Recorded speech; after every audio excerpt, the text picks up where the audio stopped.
Okay, how's it going, everybody? Kind of want to talk about I wouldn't necessarily call it a taboo thing in farming, but it's definitely something that every farmer does that doesn't get talked about on a per farm basis, but does get talked about as a whole, and that's called the farm economy. I want to talk to you more specifically about, from a farmer's perspective, the actual cost of farming, and this is going to be completely different than a lot of other people's, because this is purely my perspective and for my geographical location. Now, I live in eastern Kansas, about 45 miles south of Kansas City, and 15 miles from the Missouri line, and it's going to be, my economics and my inputs are going to be completely different than somebody, say, living in central Iowa,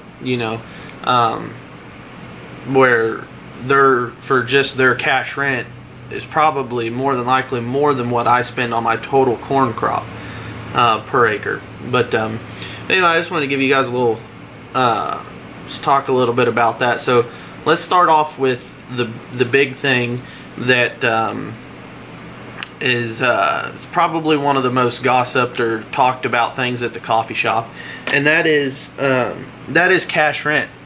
I'm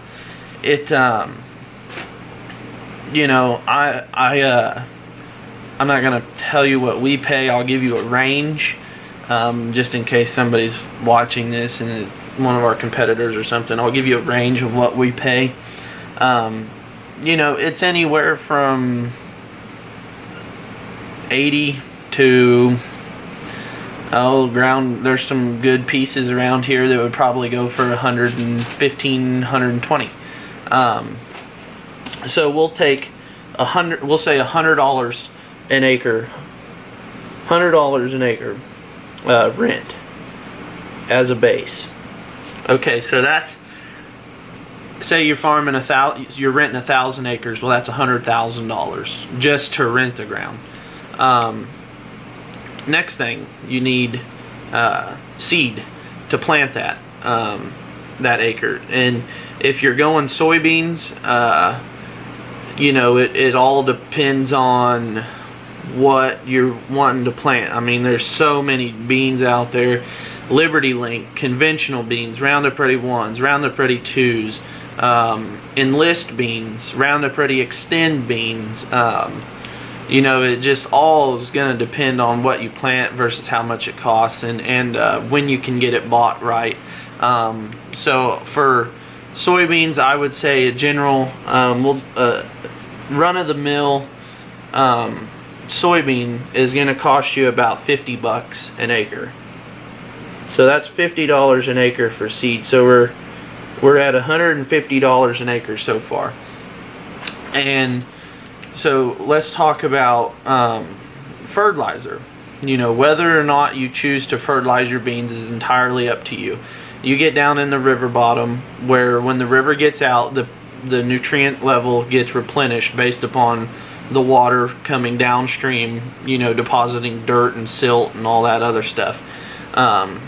It's just how the river works. So you wouldn't need to fertilize down there. You take up on the hill, if you've been in a continuous bean rotation for more than 2 years, you probably need to fertilize. If you're going into beans for a third year, you need to fertilize. Because around here, corn is a secondary crop. It's a rotational crop for us. We use it to rotate out of beans to get some atrazine down on the ground. So say on the average, you farm 500 acres in the river bottoms and 500 acres on the hill, and your fertilizer bill is, say, $30 an acre, for the hill beans. So we can split that across the farm, spread that out across the farm, so that it's $15 an acre. We'll put $15 an acre for fertilizer.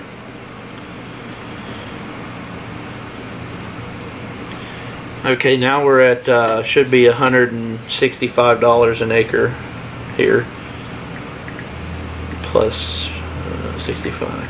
So we're at $165 an acre for your rent, seed, and fertilizer. So the next thing, chemical. It's something that a lot of people, a lot of city, I don't want to say city people because that sounds, I don't know, it sounds kind of standoffish, or maybe, I don't know, it's just not, just doesn't sound good for the potential audience here. So I would say people who are not associated with farming, they do not necessarily understand what we're doing, and a lot of it is propaganda put out by people who are basically trying to sell their product that is not what we use. So they are going to badmouth what we do in order for them to sell more of their what they have.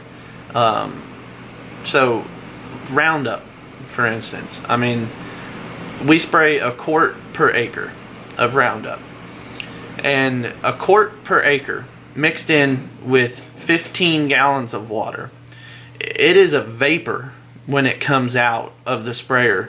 You take 1 quart, you know, 1 little can of oil, and you cover a whole entire acre, which is about the size of a football field, with that 1 little quart of oil. And you know, so it's very, very, I mean, pretty small. You know, so it all depends basically on what you plant, what you planted, what your soybeans are resistant to. If you planted conventional soybeans, there's not a whole lot of options out there for you post-emerge. So after the beans have, you know, got up out of the ground, to go back in and spray. So you need to run a good pre-emerge regardless of what variety or traded bean you have. So that's you know, we spend an average of about $40 an acre for chemical. So $40 an acre for chemical. And so now we need insurance on this crop that we're planting in order to borrow money on an operating loan, which is a line of credit through a bank, in order to farm or operate, so to speak, operating loan. And thankfully crop insurance is subsidized by the government. For however long that's going to last, I don't know. I've heard some things that aren't very promising, but for now we pay an average of $7 an acre for crop insurance. And all that does is going to guarantee us a certain amount of dollars per acre or per the total farm. Next is equipment.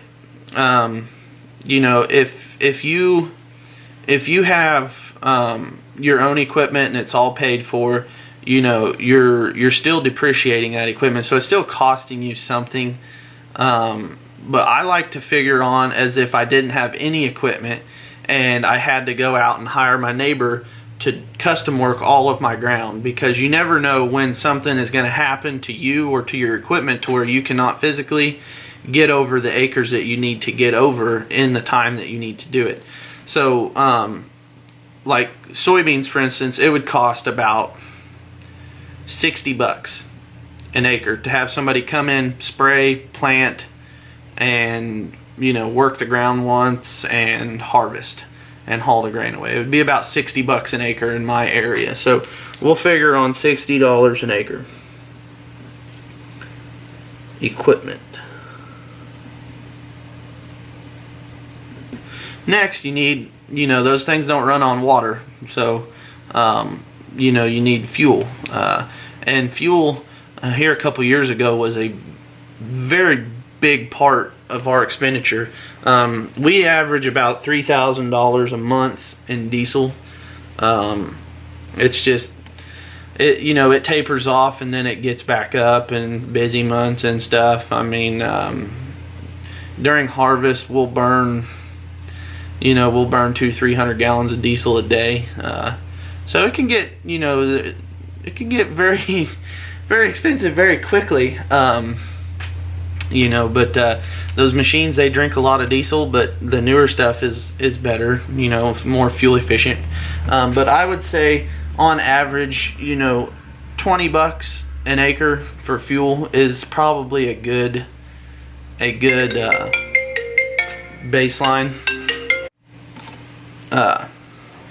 Fuel, $20 an acre, it's pretty it's a pretty standard number. So we're at $20 there. So this is just for soybeans. Keep in mind, this is not a corn crop. So we're at $100 for rent, plus $50 for seed, plus $15 for fertilizer, plus $40 for chemical, plus $7 for insurance, plus $80 for equipment and fuel. So that's $292 an acre per acre for those, just to plant the crop. That's just to put the crop in the ground. So say you farm 1,000 acres, that's $292,000. You know, it's over $250,000 just to plant a crop. And now, like I said, you know, it completely depends on your geographical location as to what your inputs cost you. This is just for us, and these are pretty close. They're not actual, they're very close. But so at $292 an acre, and say beans are $10 a bushel, which they're not. I wish they were, but they're not. $10 a bushel. It's going to take you 29.2 bushels to break even. Well, our county average is 30 bushel. So you're only making 80 cents an acre. But no, that's not right. So you got, hold on a second.